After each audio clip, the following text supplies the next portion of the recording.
Why do Christians take the Bible literally? I got a couple of pushbacks on this question. First of all is we don't really understand how to use the word literally. We say things like, oh my gosh, it was so funny, I literally died. Well, if you literally died, then you'd be dead.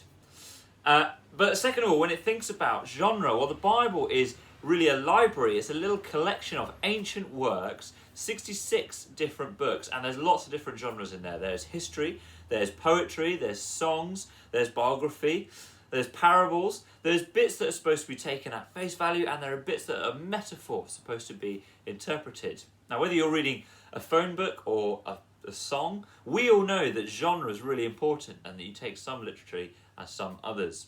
But that is also true of the Bible. Okay, you might say, let me rephrase the question. How can you take the Bible seriously? Now, this is a good question. How can you take the Bible seriously? And often this comes to me in four parts. When there are contradictions, when there are miracles, when it relies on dead eyewitnesses, and lastly, when it's just so weird. Well, let me say a word about each one of those. Talking about contradictions, often I want to push back and say, can you name any? There are lots of different authors writing lots of different works in the Bible. They all make the same point in different ways. So what can look like a contradiction often isn't. And at no point do any of the authors contradict the main message of the Bible. Peter Williams, in his book, Can We Trust the Gospels, a guy who works at Cambridge University, says this: for all the many contradictions that have been alleged in the Gospels, and for all the texts that remain puzzling, I do not know of any that cannot be fully resolved. There we are. Well, what about miracles? Well, this is really a question that reveals a lot about ourselves. If we're someone who believes that miracles can exist and can happen, then we won't have a problem with reading about them in the Bible. But often from a 21st century secular perspective, we say, well, I would never be convinced that miracles happen.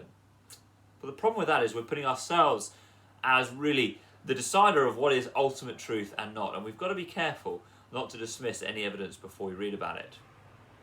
The question about eyewitnesses, similarly, we need to be slightly careful because the way we do any history at all depends upon the work of eyewitnesses, whether we're talking about the Battle of Hastings or we're talking about the Holocaust. We rely on witnesses telling us things to learn about history. And the question about whether or not the Bible is weird, again, we need to be slightly careful not to dismiss something simply because it's not familiar to us, because it's from a different culture or a different time. Okay, well, positively, what is it that Christians believe about the Bible? Well, look, Christians believe that the Bible is God's way of drawing near to a broken humanity who sorely needs him. That he uses the Bible to present his Son, Jesus Christ, to a humanity that is hurting and needs him. That all the Bible is brilliant because all the Bible tells us about why Jesus came, what he's done for us as humanity in living, dying and rising again for us, and how we can meet him through its pages. This is Jesus towards the end of his life talking to some of his disciples, and he's had a bit of a discussion with them about what the Bible is all about, and he says this: how foolish you are, and how slow to believe all that the prophets have spoken. Did not the Messiah have to suffer these things and then enter his glory? And beginning with Moses and all the prophets, all the Old Testament, he explained to them what was said in all the scriptures concerning himself. Look, put really simply, Christians take the Bible seriously for two reasons. One, because it brilliantly describes humanity in all of its brokenness. All of our loneliness, our hopes and our fears are brilliantly displayed in this book.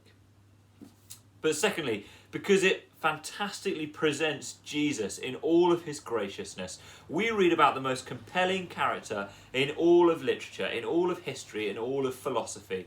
A man who was utterly kind to everybody that he came across.